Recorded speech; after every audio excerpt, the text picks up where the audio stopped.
안녕하세요. 시티즌 디벨로퍼 시리즈 개발에서 필수적인 변수 개념 알아보기 과정에 오신 것을 환영합니다. 본 교육 과정에서는 시스템 변수에 대해서 알아보고 두 번째로 사용자 변수에 대해서 알아볼 예정입니다. 넘어가기 전에 오버뷰하게 좀 말씀을 드리자면 시스템 변수 같은 경우는 말 그대로 시스템의 정보를 파악하기 위한 변수라고 보시면 될 것 같습니다. 대표적인 예로는 오늘 날짜가 며칠인지 확인을 해야 되는 그런 시나리오가 있다라고 하면 오늘 날짜를 이 RPA 자동화는 어떻게 저희가 확인을 해야 될까요? 결국에는 시스템 시간을 따오는 방법밖에 없을 텐데요. 이 시스템의 시간을 따오기 위해서는 저 시스템 변수를 읽으면 됩니다. 저 시스템 변수는 이미 다 정해져 있고요. 그것들을 그냥 쓰기만 하면 되는 방식입니다. 그래서 시스템 변수가 어떤 것들이 대표적으로 있는 건지 한번 확인을 해볼 거고요. 두 번째로 사용자 변수 같은 경우는 말 그대로 사용자가 필요에 의해서 만들어서 사용하고 있는 변수입니다. 그래서 여러분들께서도 이런 시스템 변수 혹은 사용자 변수들을 굉장히 많이 쓰실 거고요. 이 사용자 변수 같은 경우는 안에서도 굉장히 다양한 타입들이 있습니다. 근데 이번 시티즌 디벨로퍼 시리즈에서는 모든 변수 타입들을 커버하진 않을 거고요. 대표적으로 많이 쓰는 스트링 변수, 그리고 넘버, 데이트 타임, 윈도우, 딕셔너리 정도만 저희가 커버를 하려고 합니다. 그럼 변수란 무엇인가에 대해서 일단 확인을 좀 해봐야 되는데, 저희가 앞에서 시스템 변수, 사용자 변수 이렇게 얘기를 해도 사실은 처음 이 변수라는 말을 들으시는 분들 입장에서는 쉬운 단어는 아닙니다. 변하는 수라고 하는 사전적인 정의를 갖고 있는데, 저도 인터넷에서 한번 찾아봤어요. 정확하게 어떤 의미를 갖고 있는지. 이 변수란 데이터를 저장할 수 있는 메모리 공간을 의미하며 이렇게 저장된 값은 변경될 수 있습니다 라고 돼 있는데, 이렇게 보면 아무도 모르죠. 사실 이걸 처음 보는 사람이 읽었을 때 변수는 이렇구나, 이 변수는 이렇게 쓰면 되겠어 라고 이해할 수 있는 사람은 이 세상에 아무도 없을 걸로 저는 확신합니다. 그래서 좀 더 여러분들한테 좀 편하게 이 의미를 전달하고자 갖고 온 제 사진이 있습니다. 제가 현장에 나가서 이제 고객사에 가서 이제 설명을 드릴 때도 가끔 이 사진이나 아니면 이 단어를 많이 쓰긴 써요. 왜냐면 이런 단어들이 처음 개발하시는 분들한테는 굉장히 유용한 그 의미를 담고 있기 때문이죠. 뭐냐면 봉다리입니다. 봉다리. 봉다리의 원래 목적은 뭐죠? 이 사물을 담는 게 어떻게 보면 이 봉다리의 원래 목적이죠. 변수도 똑같아요. 어떤 값을 담기 위한 목적이 제1의 목적입니다. 일단은 여러분들께서 예를 들면 웹사이트에 가서 그 어떤 값을 읽었어요. 값을 읽어서 제가 엑셀에다가 저장을 하는 그런 자동화 프로그램을 만약에 만든다 그랬을 때, 웹사이트에서 값을 읽은 다음에 그걸 엑셀에다가 갖다 붙일 때 어떻게 할 수 있을까요? 사람 같은 경우는 컨트롤 C, 컨트롤 V를 쓰기도 하죠. 혹은 머릿속에 외워서 하기도 하죠. 그죠? 어쨌든 어딘가에 잠깐 담아요. 사람도 똑같아요. 사람이 웹에서 값을 가져다가 엑셀에다 갖다 붙인다라고 했을 때도 똑같은 저장을 뭔가 어딘가에 합니다. 그게 머리가 될 수도 있고, 그게 컨트롤 C, 컨트롤 V면 사실 저희가 클립보드, 윈도우즈의 클립보드에다가 저장을 하는 식이죠.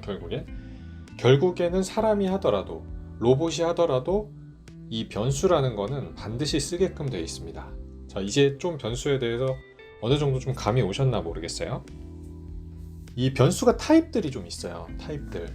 이 스트링이나 넘버나 데이트 타임이나 윈도우나 딕셔너리나 시스템이 있습니다. 지금 제가 맨 처음 설명드렸던 시스템 변수라고 하는 게 바로 저 시스템 변수에 포함되어 있는 애들일 거고요. 스트링 같은 경우는 문자를 담는 변수들, 넘버 같은 경우는 숫자를 담는 변수들, 데이트 타임은 이제 아시겠죠? 몇 월 며칠인지를 담는 변수들, 윈도우 같은 경우는 여러분들의 윈도우 이름을 담는 변수를 윈도우 변수라고 합니다. 딕셔너리 같은 경우는 조금 특이하기 때문에 제가 뒤에 가서 좀 설명을 다시 한번 드릴게요. 어쨌든 딕셔너리도 한 가지의 타입이다.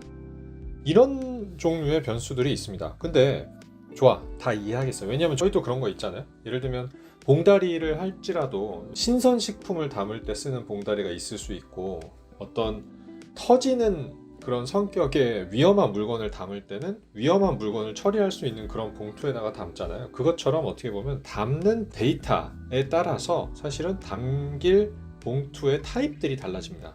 근데 이걸 왜 복잡하게 이렇게 해놨을까요? 그죠? 이거 그냥 하나로 쓰면 안 되나? 그냥 모든 걸 다 하나로? 글로벌리 하나로만 딱 쓸 수 있는 게 있으면 얼마나 좋을까요? 그걸 지가 알아서 다 하는 거죠. 근데 그렇지가 않아요, 생각보다. 그 이유에 대해서 간단한 버전으로 좀 설명을 드릴게요. 이 변수 타입들이 왜 있는지에 대해서 사실은 좀 이유들이 굉장히 다양한 의견들이 있더라고요. 저도 다양한 의견들이 있다는 거에 대해서는 이제 인정하지만 여러분들한테는 가장 쉬운 버전으로 좀 설명을 드리려고 하다 보니까 이 글자를 좀 갖고 오게 됐습니다. 만약에 이 화면을 보시고 나서 1 더하기 1은 2다 라고 하는 그런 답을 유추해 내셨으면 그것도 맞는 답이에요. 근데 예를 들면 이 1 더하기 1을 제가 갖고 온 이유 중에 하나는 1 더하기 1이 2가 될 수도 있지만 정말 1 더하기 1이라고 하는 이 지금 화면에 보고 계신 이 글자 자체를 화면에 띄우고 싶을 때도 있지 않을까요? 그랬을 때는 어떻게 해야 될까요? 그래서 이런 목적 때문에 사실은 변수가 타입으로 구분이 되어 있는 이유이기도 합니다. 예를 들면 다시 이 장표로 와서 스트링이라고 하는 게 제가 텍스트, 어떤 문자들을 담는 봉다리라고 말씀을 드렸잖아요. 그러면 저 봉다리에다 1 더하기 1이라는 아까 글자를 집어넣게 되면 순수하게 1 더하기 1이 다음에 꺼낼 때 1 더하기 1이 그냥 꺼낼 수가 있어요. 예를 들면 물건을 넣었으면 물건을 다시 꺼내려고 하는 목적도 있을 거잖아요. 잠깐 담는 용도니까요. 이 스트링이라고 하는 봉투에다 1 더하기 1을 딱 집어넣으면 다음에 꺼낼 때 다시 1 더하기 1이 나옵니다. 당연히. 근데 넘버는 달라요. 제가 넘버라고 하는 이 봉투 안에다가 1 더하기 1을 집어넣으면 다음에 꺼낼 때는 2가 나옵니다. 이제 좀 감이 오시나요? 이런 이유들, 그러니까 넣는 정보들에 따라서 그 목적이 다를 수 있기 때문에 이렇게 타입들을 구분을 해놓는 경우들이 있습니다. 그래서 여러분들은 이 타입들을 정확하게 알고 쓰셔야 돼요. 가끔은 스트링이라고 되어 있는 이 봉투에서 넘버라고 하는 봉투로 넘어가야 될 때도 있거든요. 혹은 넘버에서 스트링으로 넘어가야 될 수도 있어요. 이 경우에 따라서, 그러니까 상황에 맞춰서 제가 바꿔서 쓰는 거죠. 그럴 때는 저희가 전문 용어로는 형변환이라고 한다라고 얘기를 하더라고요. 그러니까 타입을 변환한다는 의미입니다. 그래서 실습을 하다가 보면 이런 부분들이 제가 설명을 드릴 때도 있을 거예요. 봉다리의 타입이 변한다, 혹은 형이 변한다, 혹은 타입이 변한다, 이런 표현들을 다 쓰게 되는데 다 똑같은 말입니다. 결국에 이 목적에 따라서 문자열이 숫자가 돼야 될 때도 있고 숫자가 문자로 변해야 될 때도 있습니다. 경우에 따라서. 그래서 여러분들한테 너무 많은 정보들을 지금 제가 드리는 거는 너무 가혹할 것 같고요. 그거보다는 타입들이 이런 게 있고 이런 이유 때문에 변수들을 쓴다. 그리고 타입들이 변화할 수도 있다. 그때그때. 그 정도만 이해를 해주시면 될 것 같습니다. 자, 딕셔너리가 있어요. 여러분들 여기 보면은 딕셔너리라고 하는 게 하나 있죠. 제가 딕셔너리가 있다라고 말씀을 드렸는데 이 부분은 제가 하나 좀 단독으로 빼서 좀 설명을 드릴게요. 이 왼쪽에 막 있는 거 있잖아요. 저도 잘 몰라요. 이게 무슨 의미인지. 이건 그냥 무시하셔도 됩니다. 이거는 별로 지금 당장 필요 없어요. 이거에 대해서 이해를 안 하시는 게 당연합니다. 다만 이쪽에 있는 걸 좀 봐주셨으면 좋겠어요. 이게 왼쪽에 있는 게 뭐냐면 어딘가를 통해서 이런 정보가 데이터가 이제 들어왔을 때 이거를 딕셔너리에다가 만약에 집어넣는다라고 하면 자, 이런 식으로 집어넣을 수 있다는 의미를 좀 보여드리기 위해서 제가 간단하게 좀 만든 장표입니다. 이 딕셔너리는 정확히 얘기하면 여러 개의 값들을 이런 식으로 매핑해 놓은 거예요. 매핑. 전에 있는 슬라이드로 다시 돌아오게 되면 스트링 같은 경우는 이 스트링 안에 들어가는 그 타입은 그냥 하나예요. 하나. 예를 들면 아까처럼 1 더하기 1이 여기 안에 들어간다. 그러면 그냥 1 더하기 1이 끝이라는 거죠. 이해 가시죠? 근데 얘는 이런 스테이션 네임, 어드레스, TM이라고 하는 값이 있고 여기에 매핑되어 있는 값들이 이런 식으로 정리가 되어 있는 변수를 딕셔너리 변수라고 저희가 보통 얘기를 합니다.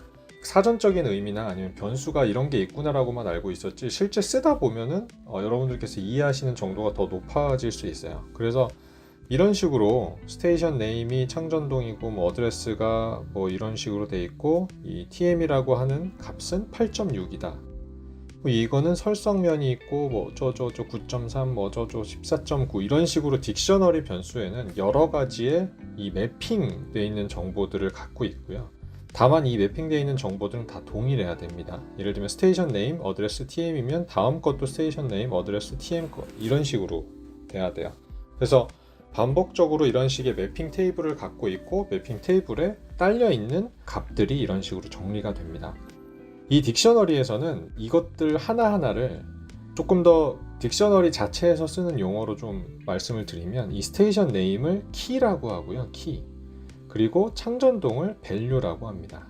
어드레스가 키, 경기도 이천시가 value, TM이 키 8.6이 value입니다. 이런 식으로 매핑을 하게끔 돼 있어요. 그래서 정확히 말하면 딕셔너리 value 안에는 키와 value들이 여러 개가 섞여 있는 그런 변수라고 봐주시면 될 것 같습니다. 조금 이해가 가셨나 모르겠어요. 제가 최대한 설명을 쉽게 하려고 했는데 어쨌든 자, 그러면 저희 한번 실제 화면으로 한번 돌아가서 한번 볼까요? 제가 실습 화면 중에 이런 식으로 만들어 놨어요. 여러분들 로그인을 해서 들어가게 되면 자, 이런 화면이 있죠. 근데 여기에 보면 베리어블이라는 게 있습니다. 여기 베리어블, 이 버튼을 누르면 베리어블이 이렇게 뿅 하고 나오거든요. 제가 몇 가지 사용자 디파인된 그 베리어블들을 만들어 놨어요. 여기에 스트링이라고 하는 거는 abc라는 값을 제가 넣어놨고 넘버라고 하는 애는 123이라고 하는 넘버를 넣어놨죠. 그렇죠? 이런 것들처럼 이제 사전적으로 이렇게 값을 넣어 놓을 수도 있고요. 아니면 필요에 의해서 이 봉다리 안에다가 여러분들이 원하는 값을 그대로 다시 넣을 수도 있습니다. 예를 들면 이 스트링 값은 지금 현재는 abc라고 하는 값이 들어가 있는데 여러분들이 만약에 def라고 하는 값을 다시 이 봉다리에다 집어넣으면 abc는 그냥 없어집니다. 그런 특성을 갖고 있어요. 그러니까 일회용 봉다리 정도라고 봐주시면 될 것 같아요. 물론 꺼내 쓰는 건 여러 번 꺼내 쓸 수 있어요. 값을 새롭게 넣게 되면 이제 당연히 원래 예전 값은 없어진다는 걸 이제 말씀을 드리려고 했습니다. 그렇게 이해를 해주시면 될 것 같고요. 자, 제가 보여드리려고 하는 것 중에 시스템 변수가 있었죠. 저희가 일단 시스템 변수에 보면 설명들이 자세하게 다 나와 있어요. 이 시스템 변수들이 여기 보면 AA 인스톨레이션 패스부터 AA 태스크 네임이라든가 이런 애들이 쭉 다 나와 있습니다. 얘네들이 뭐냐면 다 이미 정해져 있는 시스템 변수들이에요. 그래서 여러분들께서 갖다가 그냥 쓰시면 되고요. 만약에 올해가 몇 년도인지 확인하려면 이 year를 가져다 쓰면 됩니다. 이 시스템 변수들은 이미 고정이 되어 있고 어디서나 쓸 수 있게 되어 있습니다. 이 부분을 잘 쓰시면 좋을 것 같고요. 여기 잘 보면 OS 네임이라든가 토탈 램이라든가 아니면 저희가 원했던 데이트, 시스템 시간을 리턴한다 뭐 이런 식으로 이제 정리가 되어 있죠. 그래서 여러분들이 시스템 변수들을 이런 식으로 쓰시면 될 것 같아요. 자, 시스템 변수는 생각보다 간단한데 사용자 변수는 그때그때마다 내가 어떤 봉다리를 만들지를 잘 정의를 하셔야 합니다. 그래서 숫자 같은 경우는 숫자에다 넣어주시고 문자 같은 경우는 문자에 넣어주시면 돼요. 근데 이것도 목적이 사실은 있어요. 그러니까 문자 같은 경우는 쓰기 위해서 이 문자를 이용하기 위해서 문자에다 넣어놓는데 이 숫자 같은 경우는 뭔가 계산을 하거나 이랬을 때 여기다 넣어놓으면 됩니다. 그냥 단순하게 웹사이트에 가서 어떤 값을 갖고 온 다음에 그걸 엑셀에다가 붓는다. 계산이 없죠, 중간에. 그렇게 되면 스트링에다가 숫자를 넣어도 상관은 없습니다. 왜냐면은 숫자도 문자의 한 종류일 수 있으니까요. 다만 그 숫자를 갖고 어떤 중간에 계산을 해야 된다라고 하면 이 넘버를 써야 된다는 거죠. 조금 이해가 가셨나 모르겠네요. 그래서 요것들을 이런 식으로 제가 정리를 해봤고요. 딕셔너리 하나만 더 보여주고 마무리 짓도록 하시죠. 딕셔너리 같은 경우는 아까 키와 밸류의 매핑이라고 제가 말씀을 드렸죠. 예를 들면 지금 제가 이렇게 넣어놨어요. 일부러. 이 키에다가는 강아지, 그리고 밸류에다가는 멍멍이, 그리고 고양이, 키, 야옹 하면 제가 만약에 이 딕셔너리라고 하는 이름을 만약에 호출을 할 때 강아지를 넣냐 고양이를 넣느냐를 따라서 이 나오는 밸류들이 달라요. 예를 들면 강아지를 제가 호출을 하게 되면 값은 멍멍이 나오게 됩니다. 혹은 고양이를 호출을 하게 되면 야옹이라는 게 나오게 되겠고요. 이게 약간 차이가 납니다. 아까 제가 이 스트링이라고 하는 이 부분이 있었죠. 얘를 만약에 호출을 할 때는 키가 없기 때문에 그냥 이 스트링만 부르면 돼요. 이걸 부르면 그냥 ABC가 툭 튀어나오는 거죠. 그죠? 이건 되게 1차원적이죠. 근데 이 딕셔너리는 제가 이 안에 있는 정보 중에 어떤 키를 집어넣느냐에 따라서 나오는 값이 달라진다는 겁니다. 결국에 이 매핑 테이블을 정확하게 이해하고 있어야 되고요. 이 매핑 테이블 구조나 이런 부분들도 사전에 미리 저희가 인지를 하고 있어야 됩니다. 그래서 딕셔너리 같은 경우는 여러 가지의 키들을 갖고 있는 매핑 정보가 담겨 있는 거라고 이해를 해주시면 좋을 것 같습니다. 조금 이해가 되시는 분도 있을 수 있고 안 되시는 분들이 있을 수도 있는데, 안 되시는 분들도 괜찮습니다. 이 변수라는 게 그냥 봉다리구나 라고만 이해해 주셔도 괜찮을 것 같아요, 이번 시간에는. 하지만 이 변수를 모르고 그러면은 개발을 할 수 있냐에 대해서 혹시 물어보신다라고 하면 절대 그렇진 않습니다. 이 변수를 모르면 여러분들은 개발에서 어떻게 보면 살아남을 수가 없습니다. 아무리 쉬운 개발도 이 변수라고 하는 것들은 항상 존재하는 부분이기 때문에 이 변수를 사실 모르고는 개발을 할 수가 없어요. 그래서 최소한 이 변수가 어떤 의미를 갖고 있고 어떤 타입들을 갖고 있고 왜 이걸 써야 되는지 정도는 이론적으로는 알고 있으셔야지만 여러분들이 직접 실습을 하실 때 상당히 많은 도움이 됩니다. 그래서 이 부분들을 좀 잘 이해를 해주셨으면 좋겠고요. 이번 시간에는 크게 제가 말씀드렸던 대로 시스템 변수와 사용자 변수에 대해서 알아봤고요. 시스템 변수는 이제 사용하는 시스템의 정보들을 담고 있는 기본 제공 변수이기 때문에 수정도 안 되고요. 그냥 갖다가 사용하는 그런 변수라고 봐주시면 될 것 같습니다. 여러분들이 내 마음대로 쓰고 내 마음대로 이제 변수들을 만들려면 사용자 변수를 만드셔야 되고요. 스트링이나 넘버, 데이트 타임, 윈도우나 딕셔너리 같은 종류의 타입들이 있다 정도로 이해를 해주시면 될 것 같습니다. 자, 오늘은 여기까지 준비했고요. 수고 많으셨습니다. 감사합니다.